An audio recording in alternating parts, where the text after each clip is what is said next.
Hello student, this is Abhishek here और स्वागत है आपका हमारे चैनल स्टडी क्लास पे। तो जैसा कि आप सबने थंबनेल में देख लिया कि हम बात करने वाले हैं इस वीडियो लेक्चर में शालेय संस्कृति नेतृत्व एवं शिक्षक विकास द्वितीय वर्ष का विषय, उसके सभी वस्तुनिष्ठ प्रश्न उत्तर। जी हाँ, इसकी सभी 5 इकाइयों के जो वस्तुनिष्ठ प्रश्न उत्तर है वो मैं आपको एक वीडियो में लेकर आया हूं। उस सभी वस्तुनिष्ठ प्रश्न उत्तर की पूरी तैयारी करवा दूंगा, सिर्फ एक वीडियो देखकर आपके लिए पूरा बढ़िया हो जाएगा। तो चलिए बिना किसी देरी के शुरू करते हैं और बात करते हैं वस्तुनिष्ठ प्रश्न उत्तर से। तो पहला, एक प्रबंधक की छवि कैसी होनी चाहिए? एक प्रबंधक की छवि जो होनी चाहिए वो मेलजोल और भागीदारी की होनी चाहिए, दूसरों के साथ मिलजुल के काम करना चाहिए। विद्यालय प्रबंधन में आते हैं, क्या क्या आता है भाई? विद्यालय प्रबंधन में अभिभावक पेरेंट्स, यानी कि अभिभावक एवं विद्यार्थी पेरेंट्स और बच्चे, फिर प्रधानाध्यापक, ये सब के सब आते हैं। तो सही उत्तर होगा उपयुक्त सभी। विद्यालय प्रशासन का ही तत्व है, किस चीज का तत्व है? नियोजन का। विद्यालय का जो प्रशासन है वो नियोजन का ही तत्व है। आगे बढ़े, दूसरे एमसीक्यूज की बात करें तो यहां पर आप देखेंगे भाई बहुत सारे और इंपॉर्टेंट एमसीक्यूज, उनको भी हम कर लेते हैं। तो यहां पर आपको मिलेंगे और भी कई सारे एमसीक्यूज। तो शैक्षिक प्रशासन का मुख्य कार्य क्या होता है? शैक्षिक प्रशासन का मुख्य कार्य नियोजन होता है। क्या होता है? नियोजन। प्राथमिक शाला के लिए ग्रामीण अंचल में भवन हेतु स्थान का चयन करते समय यह देखा जाए कि, यानी गांव खेड़े में जब स्कूल बन रहा है किसी गांव में, ग्रामीण क्षेत्र में, तो आपको देखना चाहिए कि शाला गांव के समीप और खुले मैदान में हो, जहां शोर शराबा भी ना हो, खूब जगह भी हो और गांव के पास भी हो, ताकि बच्चे आ जा सकें। फिर पुस्तकालय से छात्रों का क्या होता है भाई? पुस्तकालय से छात्रों का मानसिक विकास होता है। पुस्तकालय से शारीरिक विकास नहीं होता, भावनात्मक विकास नहीं होता। कैसा विकास होता है भाई? मानसिक विकास होता है। पुस्तकालय से सर्वांगीण विकास नहीं हो सकता, लेकिन हाँ, उनके दिमाग का, मानसिक का, मस्तिष्क का विकास होता है। प्रधानाचार्य का कक्ष समीप होना चाहिए, किस चीज के समीप भाई? कार्यालय के। जी हाँ, ऑफिस के पास ही होना चाहिए, प्रिंसिपल का जो कमरा होना चाहिए। विद्यालय में मूत्रालय एवं शौचालय होना चाहिए, क्यों भाई? क्योंकि विद्यालय की सीमा के अंदर ही होना चाहिए, ताकि छात्र जो है अलग ना जा सके, बहुत दूर ना जाना पड़े, उनको कोई असुविधा ना हो। विद्यालय की सीमा में किंतु कक्षा से बिल्कुल पृथक, यानी उसका क्लासरूम से थोड़ा दूर होना चाहिए, लेकिन अपने विद्यालय के परिसर में ही होना चाहिए, उसी प्रेमिसेस में।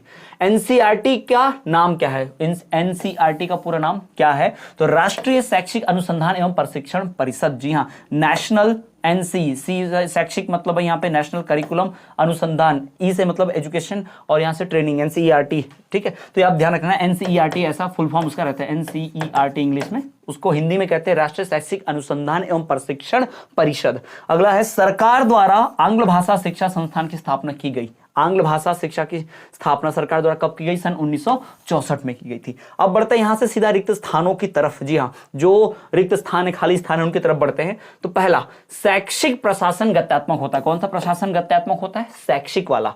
फिर शैक्षिक प्रशासन का संबंध मुख्यतः शिक्षा से होता है। राष्ट्रीय शैक्षिक योजना तथा प्रशासन संस्थान नई दिल्ली में स्थित है। राष्ट्रीय शिक्षा अध्यापक परिषद एनसीटीई, एनसीईआरटी नहीं, एनसीटीई की स्थापना 1973 में हुई थी। अखिल भारतीय प्रारंभिक शिक्षा परिषद का गठन सन 1957 में किया गया। विश्वविद्यालय अनुदान आयोग की स्थापना सन 1953 में की गई, विश्वविद्यालय अनुदान आयोग। आंग्ल भाषा संस्थान भोपाल की स्थापना 1964 में की गई।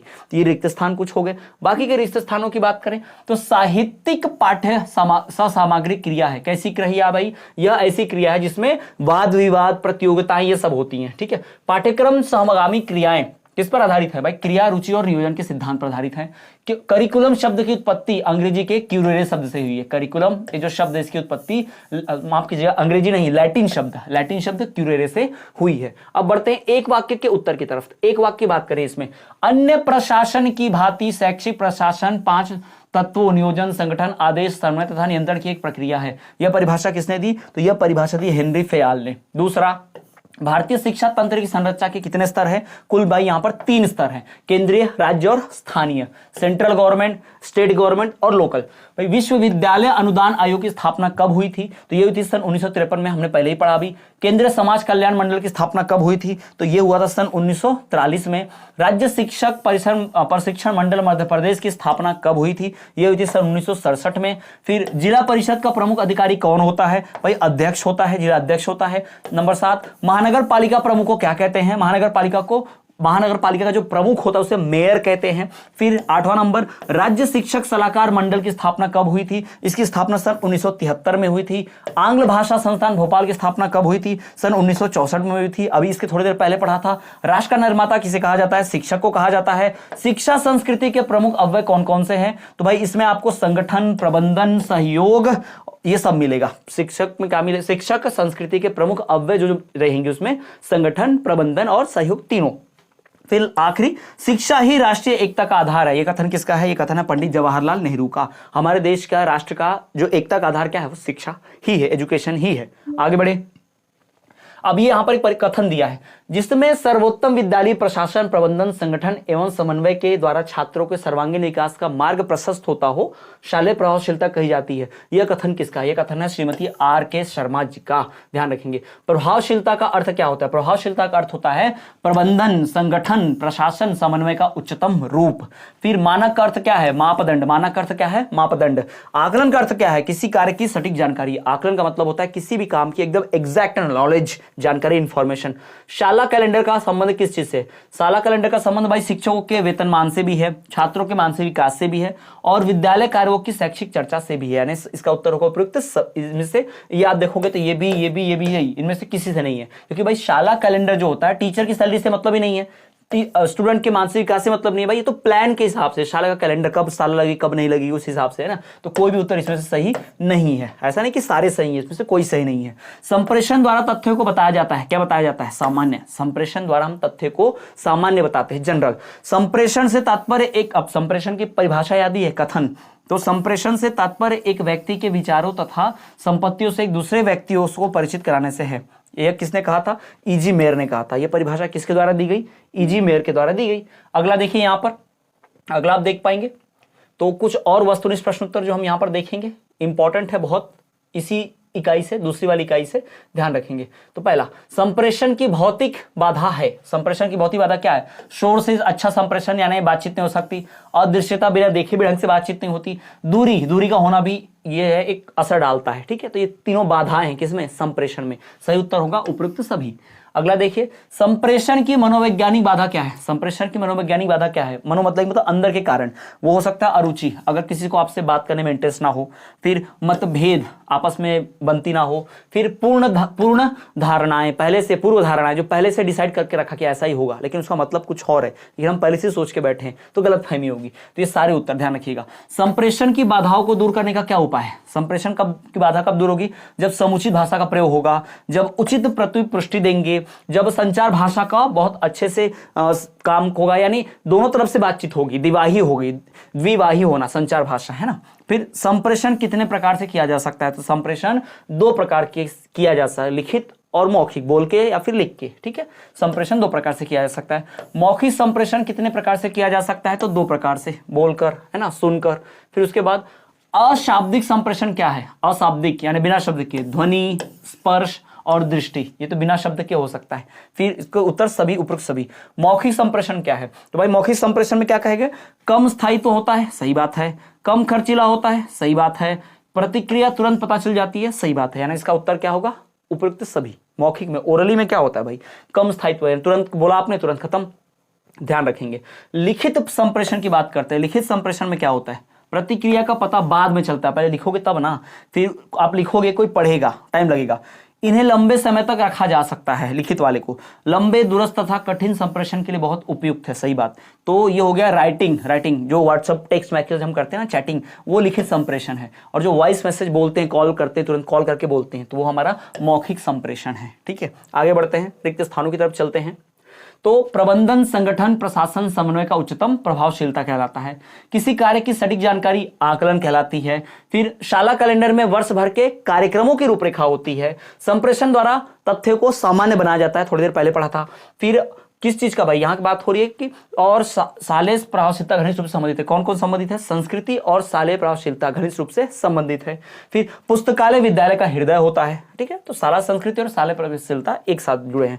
किसी उद्देश्य से किया गया गंभीर वार्तालाप ही साक्षात्कार है। यह परिभाषा किसने दी? गुड ने दी है। यह परिभाषा किसकी है? गुड की है, कि भाई किसी एकदम गंभीर विषय के लिए अगर वार्तालाप हो, बातचीत हो, है ना, तब उसे हमें क्या कहते हैं? साक्षात्कार कहते हैं। किसने कहा था? गुड ने कहा था। चलिए आगे बढ़े, तो यहां पर कुछ आपको और मिल जाएंगे। एक शिक्षण प्रतिमान जो है यह किस पर आधारित है? यह आधारित है शिक्षण के सिद्धांत पर। अध्यापक शिक्षा परिषद में कुल कितने सदस्य होते हैं? तो इसमें भाई कुल यहां पर सदस्य आपको मिलेंगे भाई 41। उसके बाद 10वें नंबर का देखिए, राष्ट्रीय शिक्षा नीति में शिक्षा के लोकव्यापीकरण को सब किसके लिए कहा गया? सबके लिए कहा गया ना, ये शिक्षा सबके लिए है, लोकव्यापीकरण के लिए। आगे बढ़े, अगला देखिए, एक वाक्य वाले उत्तर को देख लेते हैं। यहां पर संप्रेषण से तात्पर्य एक व्यक्ति के विचारों तथा संपत्तियों में दूसरे व्यक्तियों को परिचित कराने से है। यह कथन किसका है भाई? तो ईजी मेयर का। पहले भी इसको हमने पढ़ा। शाला की प्रभावशीलता का अर्थ लिखिए। शाला की प्रभावशीलता का मतलब है विद्यालय का प्रभाव अथवा विद्यालय की जन समुदाय की दृष्टि में प्रभावशीलता, कितना इफेक्टिव है हमारा स्कूल, कितना प्रभावी है। नवोदय विद्यालय का संचालन कौन करता है? नवोदय विद्यालय का संचालन जो है स्थानीय सरकार करती है, लोकल गवर्नमेंट। पुस्तकालय विद्यालय का हृदय है। यह कथन किसका है? यह किलपैट्रिक का कथन है। समावेशन का अर्थ लिखिए। समावेशन का मतलब क्या होता है? समावेशन का अर्थ किसी व्यवस्था का अंग होना, उसका भाग हो जाना, उसका पार्ट बन जाना। फिर जिसमें सर्वोत्तम विद्यालय प्रशासन, प्रबंधन, संगठन एवं समन्वय के द्वारा छात्रों को सर्वांगीण विकास का मार्ग प्रशस्त हो, शालेय प्रभावशीलता कहा जाता है। यह कथन किसका है? तो यह कथन वही श्रीमती आर के शर्मा हमने पढ़ा इसके पहले। शिक्षा का प्रमुख कार्य क्या है? शिक्षा का प्रमुख कार्य है भाई व्यक्ति का व्यक्तिगत विकास करना। अखिल भारतीय प्राथमिक शिक्षा परिषद की स्थापना कब हुई? सन 1957 में। निर्देशन क्या है? डायरेक्शन क्या है? व्यक्तिगत सहायता। प्रक्षेपण क्या है भाई? व्यक्तित्व मापन की सबसे अच्छी विधि क्या है? प्रक्षेपण विधि। कौन सी विधि? प्रक्षेपण विधि। व्यक्तित्व मापने के लिए सबसे अच्छी जो विधि है वो है प्रक्षेपण विधि। बढ़ेंगे अगली इकाई की ओर। अगली इकाई के भाई वस्तुनिष्ठ प्रश्नों की बात करें तो यहां पर एक और कथन दिया है। विद्यालय में प्रधानाचार्य का वही स्थान है जो जलयान में उसके कप्तान का होता है। प्रधानाचार्य की विद्यालय में पटुता, प्रतिभा, संपन्नता तथा उसकी चेतना शिक्षालय के संचालन और शिक्षा की संपूर्ण स्थिति को उच्चतम अवस्था तक पहुंचाने में सहायक होती है। यह कथन किसका है? यह कथन है रेबर्न का। फिर मायर्स ने प्रधानाचार्य के लिए शैक्षिक नेतृत्व कितने गुणों की पहचान की है? उसने 10 गुणों की पहचान की है। प्रधानाचार्य में शैक्षिक नेतृत्व गुण होना ही चाहिए। कौन सा गुण? अंतर्दृष्टि, सहयोग, अगुवाई करना, ये सब होना चाहिए। ठीक, एक अच्छे प्रधानाचार्य के लिए। प्रधानाचार्य में प्रशासनिक नेतृत्व हेतु कौन सा गुण होना चाहिए? शाला में नेतृत्व प्रदान करने की क्षमता, सही है। चरित्रवान होना चाहिए, सही है। सामंजस्य स्थापित करने की क्षमता हो, यानी दूसरे से रिलेशन बनाने की, बढ़िया, बिल्कुल। तो तीनों उपयुक्त सभी। ठीक, आगे बढ़े, बात करें अगले वस्तुनिष्ठ प्रश्न उत्तरों की। वो भी बहुत इंपॉर्टेंट है इस इकाई के। तो देखिए, शाला में प्रशासनिक नेतृत्व, शाला में प्रशासनिक नेतृत्व की आवश्यकता होती है, क्योंकि भाई विद्यालय को प्रगति के संदर्भ में उचित निर्णय लेने के लिए, सही बात है। दूसरों को प्रेरित करने की आवश्यकता के कारण, यह भी सही है। और विभिन्न वर्गों तथा समूह में सामंजस्य यानी उनके बीच रिश्ते बनाए रखने के लिए भी, तो ये तीनों सही है। तो उपयुक्त सही। विद्यालय में प्रशासनिक नेतृत्व का आशय उस संगठनात्मक, प्रबंधात्मक एवं प्रशासनिक योग्यता से है जिसके आधार पर विद्यालय का प्रबंधात्मक, शिक्षक एवं प्रबंधक द्वारा मानवीय एवं भौतिक संसाधनों के सर्वोत्तम उपयोग के लिए सर्वोत्तम नीतियों का निर्धारण एवं क्रियान्वयन किया जाता है। यह प्रशासनिक नेतृत्व की परिभाषा किसने दी? डॉक्टर एस के शर्मा ने। ये जो परिभाषा किसने दी? डॉक्टर एस के शर्मा ने। शैक्षिक नेतृत्व का उपयोग होता है किस चीज के लिए भाई? चुनाव में। शैक्षिक नेतृत्व का, इसलिए चुनाव में टीचर्स की ड्यूटी लगती है, क्योंकि टीचर्स पहले से लीड करते आते हैं, सबको संभालते आते हैं, तो चुनाव भी संभाल ही सकते हैं। टीम को क्या कहा जाता है? समूह, दल कहा जाता है। टीम को क्या कहते हैं? दल, समूह नहीं। क्या कहेंगे? टीम को दल कहेंगे, ध्यान रखना। ठीक, इसके बाद पेडागोजिकल का अर्थ क्या है भाई? पेडागोजिकल का अर्थ क्या होगा? शिक्षण शास्त्र, रसायन शास्त्र नहीं, क्या होगा? शिक्षण शास्त्र, ये ध्यान रखेंगे। पेडागोजिकल का अर्थ क्या है? शिक्षण शास्त्र। अच्छे पुस्तकालय के लिए क्या आवश्यक है? अच्छे पुस्तकालय के लिए भाई क्या आवश्यक है? बुलेटिन बोर्ड, साज सज्जा, निष्पक्षता। भाई इसके लिए साज सज्जा जरूरी है, तभी पुस्तकालय अच्छा रहेगा। आगे बढ़े, अगला देखिए, यहाँ पर रिक्त स्थान है। मायर्स ने प्रधानाचार्य के लिए शैक्षिक नेतृत्व हेतु कितने गुणों की पहचान की है? कुल 10 गुणों की पहचान की है। हमारे विद्यालय छात्रों को प्रशिक्षित तथा निर्देशित अध्ययन शक्ति का सर्वोत्तम पुरस्कार दे सकते हैं। यह कथन किसका है? रेमांड का कथन है। टीम नेतृत्व की सहयोग प्रदान करती है। प्रशासनिक नेतृत्व की प्रक्रिया को एक मनोवैज्ञानिक प्रक्रिया भी माना जाता है। फिर विद्यालय संगठन में सर्वोच्च पद पर कौन आसीन होता है? प्रधान अध्यापक। विद्यालय में सबसे बड़ी पोस्ट पर प्रधान अध्यापक ही होता है। फिर निरीक्षण कार्यों में नेतृत्व को सहयोग देने के लिए टीम की आवश्यकता होती है। अध्यापक नेतृत्व के विकास के लिए सीमित अधिकारों की आवश्यकता नहीं है, असीमित अधिकार रहेंगे तब भी चल जाएगा। क्लियर, आगे बढ़ते हैं। बाल केंद्रित शिक्षा में शिक्षक की भूमिका किस प्रकार की होती है? बाल केंद्रित शिक्षा में शिक्षक की भूमिका मूल्यांकनकर्ता के रूप में होती है। मुझे मूल्यांकन करना होगा बच्चे का, है ना, मूल्यांकन नापना होगा। फिर प्रकृतिवाद का जन्मदाता किसे कहा जाता है? रूसो को। रूसो ने ही प्रकृतिवाद को जन्म दिया। विद्यालय एक सामाजिक संस्था है, यह कथन किसका है? जॉन डीवी का है। ये जॉन डीवी का कथन है। विद्यालय एक सामाजिक संस्था है, जॉन डीवी का कथन है। अब बढ़ते हैं एक वाक्य में प्रश्न उत्तर की तरफ। चलिए एक वाक्य में प्रश्न उत्तर की तरफ बढ़ेंगे। तो पहला देखिए, प्रशासनिक नेतृत्व का अर्थ ऐसी योग्यता एवं क्षमता से है जिसमें प्रधान अध्यापक द्वारा मानवीय एवं भौतिक संसाधनों की श्रेष्ठ प्रबंधन एवं संगठन की क्रियाएं निहित हो। यह परिभाषा किसने दी? यह परिभाषा दी श्रीमती आर के शर्मा ने। इनसे तो भाई पक चुके हैं, बार बार इनकी परिभाषाएं, बार बार इनकी बातें आ रही हैं।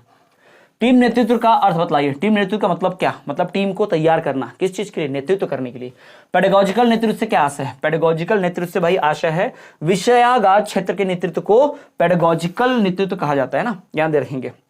शाला समुदाय का ही एक लघु रूप है। यह कथन किसका है? यह कथन है बोगार्ट्स का। किसका कथन है ये? बोगार्ट्स का। फिर कार्यालय को विद्यालय का नारी संस्थान किसने कहा है? रेबर्न ने कहा है। प्रधान अध्यापक के क्या कार्य है? प्रधान अध्यापक काम क्या होता है भाई? नियोजन करना, शिक्षण कार्य करना, अनुशासन की देखभाल करना, स्थापना करना। तथ्यात्मक ज्ञान की विशेषता है कि यह उचित और अनुचित की संभावना होती है इसमें। शिक्षा के आवश्यक अंग कौन कौन से हैं? शिक्षा के आवश्यक अंग कौन से होते हैं? तो प्रशिक्षण, निर्देश और प्रेरणा, ये शिक्षा के आवश्यक अंग है। कौन कौन से? प्रशिक्षण, निर्देश और प्रेरणा। आगे बढ़े, नेक्स्ट देखिए, छात्रावास में छात्रों की स्वास्थ्य सुरक्षा के लिए क्या आवश्यक है? भाई वहां पे योग शिक्षा होनी चाहिए, स्वास्थ्य कार्यक्रम होना चाहिए, डॉक्टरी निरीक्षण, यानी सबके सब इंपॉर्टेंट है।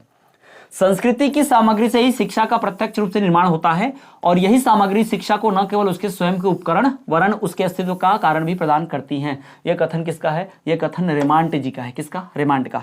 संस्कृति में शामिल होते हैं क्या? शाला के विचार। संस्कृति में शाला के विचार शामिल होते हैं। स्थानीय संस्थाएं कितने स्तर पर कार्य करती हैं भाई? 7 स्तरों पर। लोकल लेवल के जो इंस्टीट्यूट होते हैं वो 7 स्तर पर काम करते हैं, 7 लेवल पर काम करते हैं।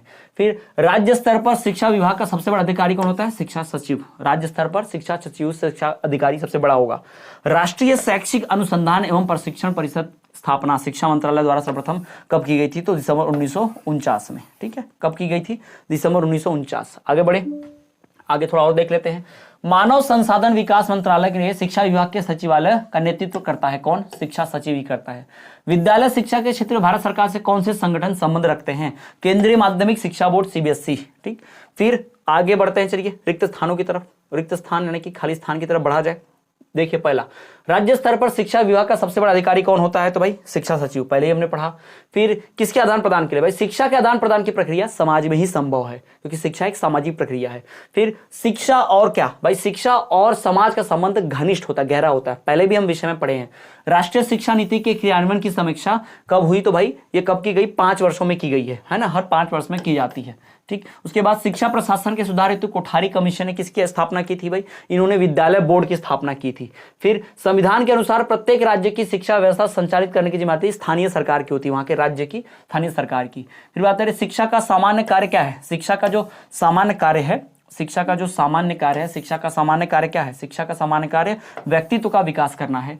विश्वविद्यालय शिक्षा आयोग की नियुक्ति किसकी अध्यक्षता में हुई? डॉक्टर सर्वपल्ली राधाकृष्णन की अध्यक्षता में हुई। रामकृष्ण मिशन की स्थापना कब हुई? तो भाई रामकृष्ण मिशन की स्थापना 1 मई 1897 1 मई 1897 को हुई थी। आर्य समाज के संस्थापक कौन थे? भाई स्वामी दयानंद सरस्वती। जी हाँ, आर्य समाज के संस्थापक स्वामी दयानंद सरस्वती थे, ये ध्यान में रखना। आगे बढ़े, इस यहां पर एक वाक्य की उत्तर भी है, उनकी बात करते हैं।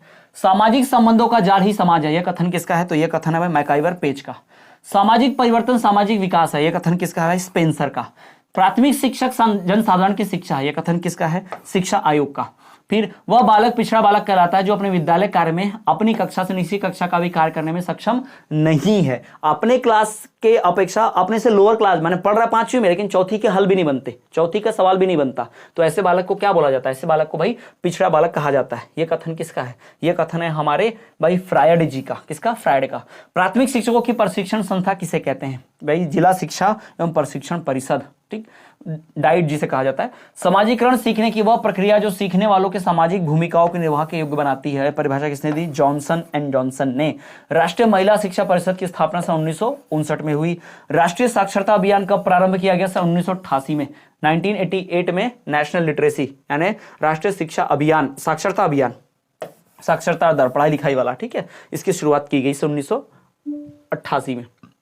भले अगली इकाई की तरफ यहां पर देखिए, शिक्षक शब्द किस शब्द से उत्पन्न हुआ है? शिक्षणेतर से। कम्युनिटी का अर्थ क्या होता है? एक साथ सेवा करना। स्कोला शब्द क्या है भाई? फ्रेंच भाषा का। स्कोले शब्द क्या है? फ्रेंच भाषा का। शाला समुदाय एक लघु रूप है, शाला समुदाय का एक लघु रूप है, बोगार्ट्स ने कहा। भारत में पहली मुक्त विश्वविद्यालय एवं परियोजना के रूप में शुरू किया गया था 1970 में। कब शुरू किया गया? 1970 में। फिर एनओएस क्या है? एनओएस क्या भाई? एनओएस डिग्री पूर्व स्तर तक के माध्यम होती है, डिग्री से पहले का जो पढ़ाई वो एनओएस। ठीक, उसके बाद भारत में इस समय राष्ट्रीय मुक्त विद्यालय के पूरे देश में कितने मान्यता प्राप्त अध्ययन केंद्र हैं, तो कुल 350 से भी ज्यादा है। आईसीएसई बोर्ड की विशेषता क्या है भाई? आईसीएसई बोर्ड में क्या होता है? परीक्षा संचालन का कार्य करता है। आईसीएसई बोर्ड एग्जाम कंडक्ट करवाता है। फिर प्रधान अध्यापक का कार्य क्या है? प्रधान अध्यापक का काम है नियोजन, अनुशासन, शिक्षण कार्य, ये सबके सब। सही उत्तर क्या होगा? सबके सब ये प्रधान अध्यापक के कार्य है। आगे बढ़े। शिक्षक का प्राथमिक रोल क्या है? शिक्षक का प्राथमिक रोल है कि नेतृत्व करे भाई, पक्षपात रहित व्यवहार करे, प्रभावशाली समाजीकरण भी करे, ये सभी यानी उपयुक्त सभी। शिक्षक का प्रकार क्या है? शिक्षक का प्रकार क्या है? प्राथमिक कार्य हाँ, व्यवसायिक कार्य हाँ, अनौपचारिक कार्य। यहाँ टीचर के हवाले क्या क्या काम आता है? सब आता है, सारे काम धंधे इनके ऊपर ही आ जाते हैं भाई। लैम्बर्ट तथा उनके साथियों ने शिक्षक के कार्य को कितने भागों में बांटा है? कुल 7 भागों में। जी हाँ, याद रखिएगा, लैम्बर्ट और उसके साथियों ने शिक्षक के काम को, टीचर के काम को 7 भाग में बांटा है। अब आगे रिक्त स्थानों की तरफ आ जाए, सीधा सीधा रिक्त स्थानों की तरफ आते हैं। तो भारत में पहला मुक्त विद्यालय एवं परियोजना किस सन में स्टार्ट हुई? तो 1970 में, ध्यान रखें। फिर लैम्बर्ट तथा उनके साथियों ने शिक्षक के कार्य को कितने भागों में बांटा? 7 भागों में बांटा, अभी पढ़ा हमने। केंद्रीय माध्यमिक बोर्ड की स्थापना सन 1952 में हुई थी। नवोदय विद्यालय में दाखिला कौन सी कक्षा होता है? 6वीं कक्षा से होता है। विश्वविद्यालय अनुदान आयोग की स्थापना सन 1953 में की गई थी। ठीक, अब आ जाते हैं हम यहाँ पर एक वाक्य में उत्तर की तरफ। एक वाक्य में जो उत्तर होते हैं उनकी तरफ आ जाते हैं। नंबर 1, नवोदय विद्यालय का कोई एक उद्देश्य बतलाइए। तो नवोदय विद्यालय का उद्देश्य क्या होता है? प्रतिभावान बच्चों की पारिवारिक, सामाजिक तथा आर्थिक स्थिति के भेदभाव को बिना उनके सर्वांगीण विकास के कंप्रोमाइज के ही उनका विकास कर देना। यानी कई बच्चे ऐसे होंगे जो होशियार होंगे लेकिन गरीब घर में होंगे, कई बच्चे होशियार होंगे लेकिन अमीर घर में होंगे, तो इनको हटा के एकदम नवोदय विद्यालय में लाना एक समान। फिर शैक्षिक प्रशासन का मुख्य कार्य क्या है भाई? शैक्षिक प्रशासन का मुख्य कार्य है नियोजन। एनसीईआरटी का पूरा नाम बतलाइए भाई। एनसीईआरटी का पूरा नाम क्या होगा? राष्ट्रीय शैक्षिक अनुसंधान एवं प्रशिक्षण परिषद। फिर राज्य शिक्षा संस्थान का कार्यालय कहाँ है? राज्य शिक्षा संस्थान का कार्यालय जबलपुर में है, हमारे एमपी का। सभी के लिए शिक्षा की व्यवस्था कब शुरू की गई? 7 अक्टूबर 1993 के लिए, एजुकेशन फॉर ऑल। प्रधान अध्यापक पर विद्यालय का संचालन निर्भर है, यह कथन किसका है? याद रखेंगे, ये कथन किसका है? तो माध्यमिक शिक्षा आयोग का। फिर अनुशासन विद्यालय हेतु महत्वपूर्ण है, किसने कहा? रेन ने। यह कहा किसकी है भाई? ये कथा रेन की है, रेन ने इसके बारे में कहा। क्लियर? चलो तो आगे बढ़े। चलो तो यहां पर आपका खत्म होता है। जी हाँ, 5 इकाई यहां पर खत्म होती है।